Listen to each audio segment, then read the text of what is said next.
Hello students, welcome to our channel #study with PCMD। तो आज हम एक न्यू टॉपिक स्टार्ट करने जा रहे हैं, periodic table of the elements. आज हम इसे यूनिक वे से पढ़ेंगे, बिल्कुल इजी तरीके से, जिससे आपके दिमाग में 118 एलिमेंट्स बैठ जाए। ओके, तो हम स्टार्ट करते हैं इंट्रोडक्शन से। भी कैसे पीरियोडिक टेबल फॉर्म हुआ और कैसे बना। तो जैसे कि आप सबको पता ही है, काफ़ी सारे साइंटिस्ट ने इस पर रिसर्च की। तो जो मेन साइंटिस्ट थे उन्होंने बताया था, जैसे first डोबिराइनर trade.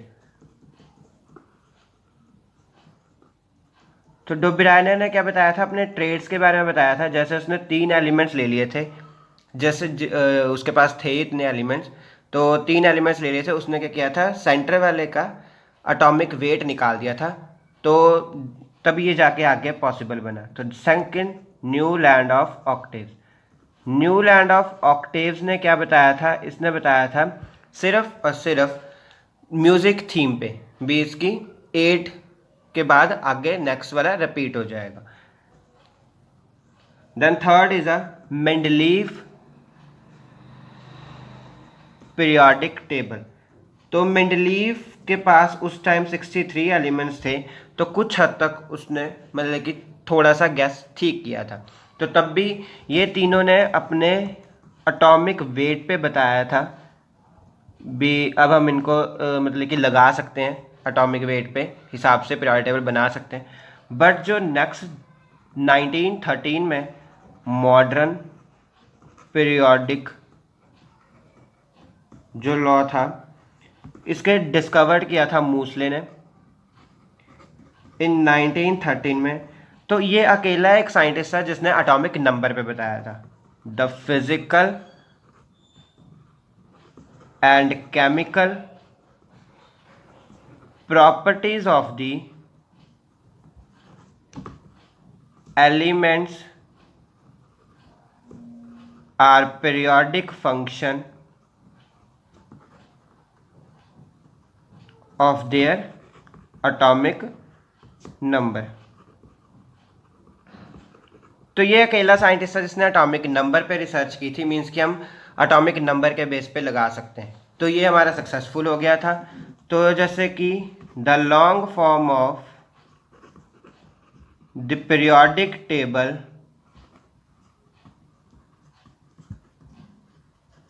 Can be divided into 4 main block. तो ये जो है, ये 4 ब्लॉक्स में डिवाइड किया गया था इसे। These R S block, P block, D block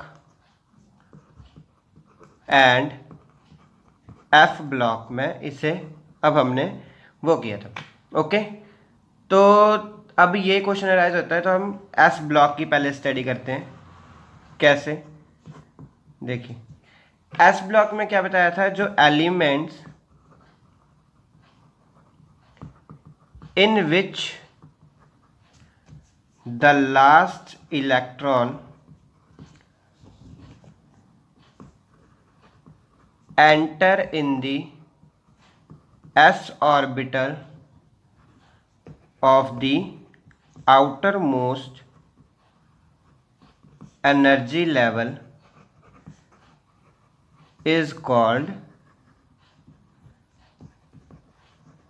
s block elements.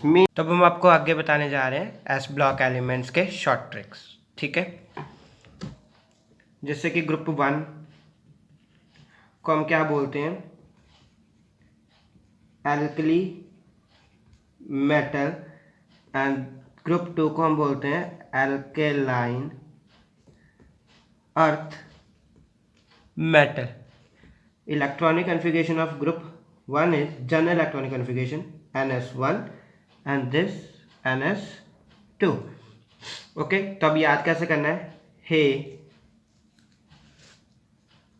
ली ना की रब से फरियाद। कैसे, ग्रुप 1 को हम कैसे याद करेंगे, हे ली ना की रब से फरियाद। H stands for hydrogen, Li stands for lithium, Na stands for sodium, K stands for potassium, Ra stands for rubidium, Cs stands for cesium, and Fr stands for francium. Okay, क्या है? हे ली ना की रब से फरियाद। ठीक है। देन ग्रुप सेकंड, बेटा मांगे कार सुनकर बाप रोए। तो ग्रुप सेकंड को याद रखने का क्या तरीका है? बेटा मांगे कार सुनकर बाप रोए। Be stand for beryllium, Mg stand for magnesium, Ca stand for calcium, Sr stand for strontium, Ba stands for barium, and Ra stand for radium. Okay, तो अब आपको जैसे कि आगे पता ही है कैसे याद रखना है इसको। बेटा मांगे कार सुनकर बाप रोए। इसकी इलेक्ट्रॉनिक कन्फिगरेशन कैसे याद रखनी है? 1, आपको पहले मैजिक नंबर पता होने चाहिए। मैजिक नंबर कहते हैं 2, 8, 8, 18, 18, 32। ओके, तो जैसे कि हाइड्रोजन का है 1, 1 + 2 3। ओके, 3 + 8 11, 11 + 8 19। तो किसका बन जाएगा? पोटाशियम का। 19 + 18 37, किसका बन जाएगा? रुबिडियम का। 37 + 18 55, सीजियम का। 55 + 32 फ्रेंशियम का 87। ठीक है। बेरिलियम का आपको पता है 4, 4 + 8 12, किसका बन जाएगा? मैग्नीशियम का। 12 + 8 20, कैल्शियम। 20 + 18 38, स्ट्रोंशियम का बन जाएगा। 38 + 56 बेरियम का बन जाएगा। 56 + 88 रेडियम का बन जाएगा।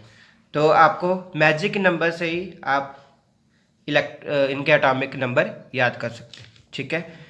अब जैसे इसकी इलेक्ट्रॉनिक कन्फिगरेशन क्या होगी? 1s1। नेक्स्ट शेल में है 2s1, नेक्स्ट थर्ड शेल है 3s1, फोर्थ है 4s1, 5s1, 6s1, 7s1। ये कौन सा शेल में? Beryllium 2s2, because general electronic configuration is 2।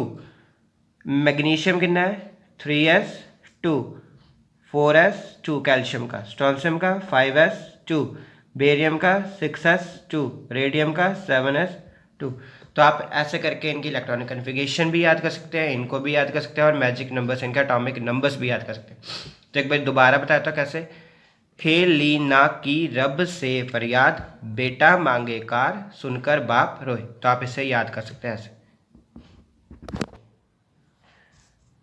Journal characteristics of S block elements। तो पहला करेक्टरिस्टिक्स क्या है? They have very low ionization enthalpy. इनकी क्या है? बहुत कम लो आयोनाइजेशन एंथैल्पी होती है। ठीक है ना, क्योंकि ये मेटल्स हैं, तो मेटल्स जैसे ही जल्दी कोई भी एनर्जी आएगी तो ये अपना इलेक्ट्रॉन लूज कर देंगे, तो दैट्स वाई इनकी लो आयोनाइजेशन एंथैल्पी होती है, इस वजह से। Second, they are very reactive and readily form univalent. Univalent कौन बनाता है? Alkali metal and bivalent alkaline earth metal. Ions बनाते हैं by losing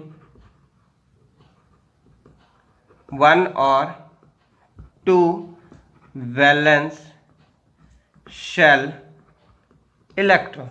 okay, then third is they act as strong reducing agent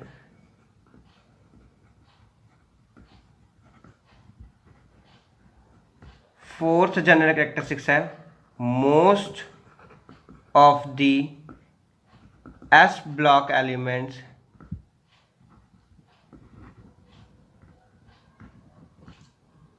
shows color to the flame। जब भी हम इसे कहीं पे जैसे कि सोडियम को जलाते हैं तो इसका येलो कलर आ जाता है, तो लिथियम को जलाएंगे तो कोई और कलर आएगा, बेरिलियम को जलाएंगे तो कोई और, फ्लेम में रखेंगे तो इनके कलर्स आते हैं, ये कलरफुल फ्लेमेबल होते हैं। And then they mostly form